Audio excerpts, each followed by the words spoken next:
All right, well, welcome back, everybody. Today we're going to talk about the 5 styles of apology and how you can use the style of apology that will have the most healing effect on your relationship. So stay tuned.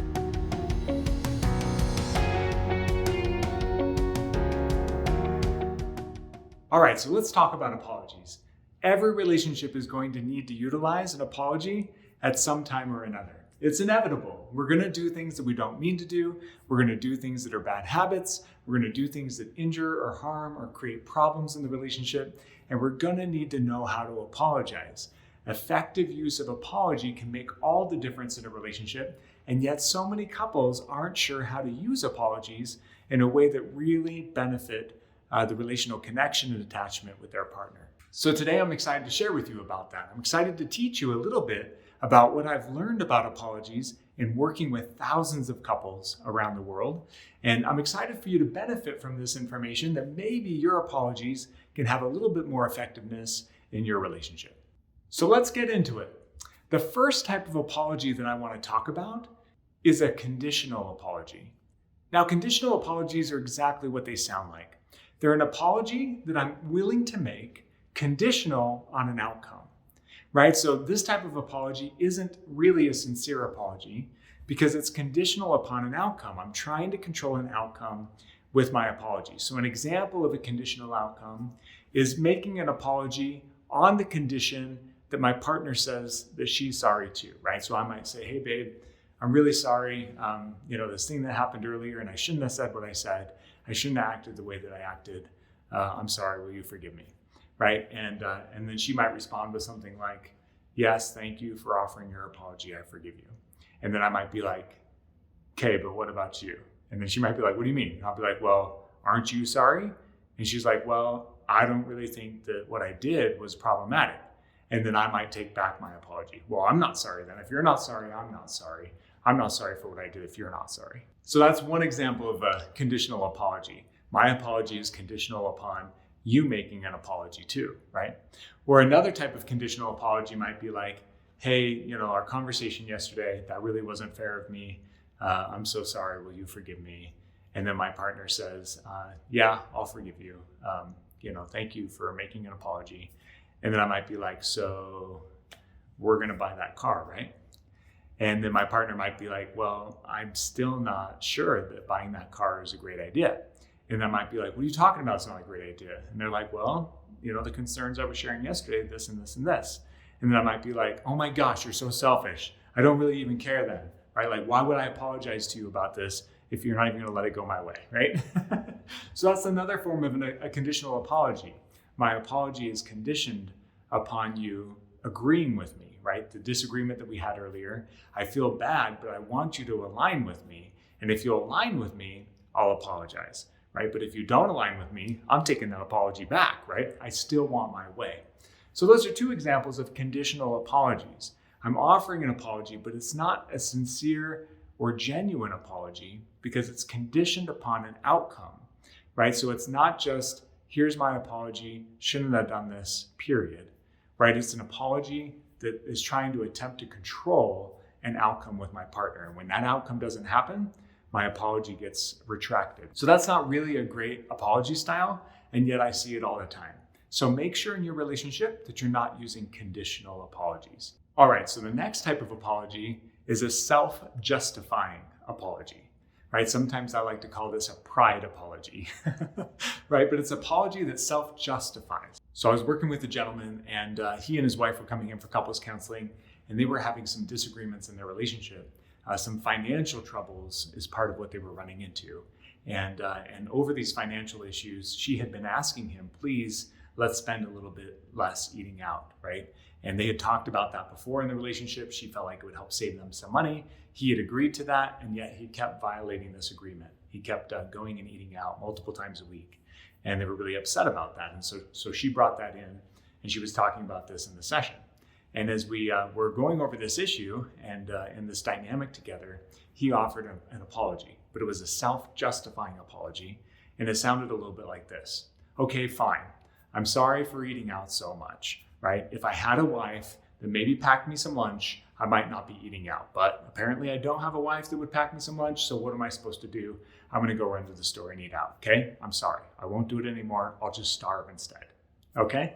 So that's a self-justifying apology. He's offering apology in the relationship, but the apology that he's offering is really a justification for bad behavior. He's not really giving the apology for the apology's sake out of sincerity and out of genuineness, right? There's kind of a passive-aggressive, prideful jab at her in that apology. And as you can tell, that's not going to go over really well. It's not going to be a healing apology in the relationship. So that's an example of a self-justifying apology. The emphasis is more on justifying my actions with little emphasis on, I'm sorry for the impact of my actions on you. And I see this quite often in couples relationships, and it's not a great style, okay? Okay, so next style, the self-deprecating apology, right? So the self-deprecating apology, self-deprecation just means that I'm beating up on myself, or I'm turning in on myself, that I'm pointing out the worst in myself. Self-deprecation, another way to refer to that sometimes is a victim mentality, right? That I'm feeling sorry for me, woe is me. So a self-deprecating apology can sound like this. One of the couples that I was working with were running into intimacy issues. Her husband was really upset that they weren't having more frequent physical intimacy in their relationship. And we'd been working on how to resolve this issue in the relationship. And during one of our sessions, she offered an apology about her lack of availability and lack of prioritization of their physical intimacy that sounded a little bit like this.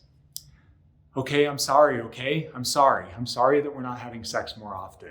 I'm just the worst wife ever, right? I don't do anything right. I can't do anything right with the kids. I can't do anything right with your parents. And I can't do anything right in our physical intimacy in our relationship. Okay, fine. I'm just the worst. Okay, I got it. I'm just terrible, right? So this is how she did her apology. And we call that a self-deprecating apology. It's an apology that's being offered, but again, with emphasis much more on the pain that I feel and the victim that I am in the relationship versus a sincere focus on the experience that you're having as my partner, right? So it's taking jabs in the relationship, but a little bit more in a passive aggressive and victim mindset, right? That it's focused much more on the terrible person that I must be versus the pain that you might be dealing with. And it's not an effective way to do an apology, right? It leaves my partner in a place where if they accept the apology, it kind of infers that I am the worst and that I am the most terrible person. But if they reject the apology, then it maybe even fosters me sinking into this victim mode even further, right? In this couple's relationship, if he said, thank you for that apology, then she's like, great, so I am the worst, right? But if he says, no, that doesn't work, that's not okay, then she's like, see, I can't even do apologies right. So it's a lose-lose situation. Self-deprecating apologies are not effective apologies.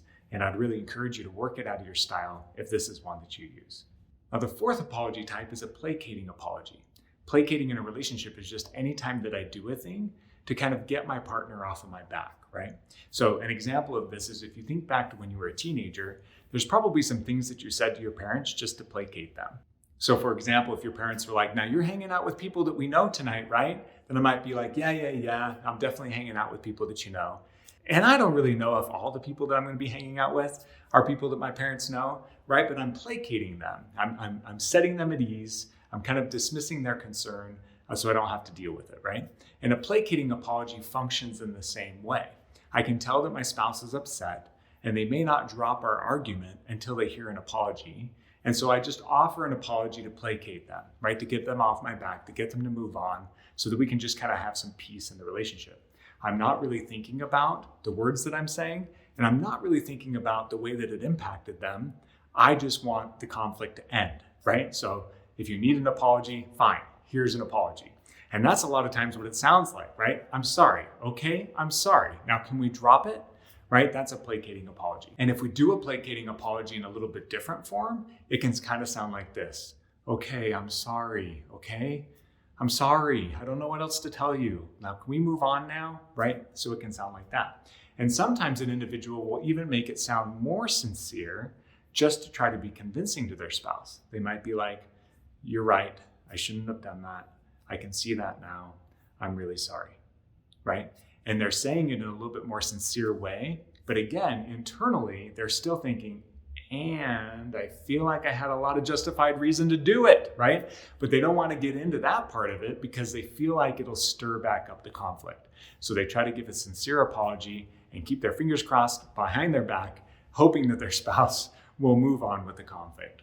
That's called a placating apology, right? And the reason that's not effective is because, again, we're not really sincerely focused on the partner, and I'm not really taking a sincere and genuine look inward, right? So understanding what my partner's going through, or really taking a look at my actions with accountability and how I should do things different in the future. So that's a placating apology. Now, the fifth type of apology, and I would say the only actual apology in our list, I call a sincere apology. So a sincere apology has a few components. One of the first components of a sincere apology is that I pause for a moment to take a validating and empathetic step into the experience of my partner. I want to try to step into their world for a minute and understand that they're going through something that's caused them pain, something that's caused them hurt, something that's caused them confusion, right? Something that's bothering them, something that's stressing them out. I want to step into that. That's a really important first step of an apology, is taking a moment to really try to step into their experience and feel from their experience.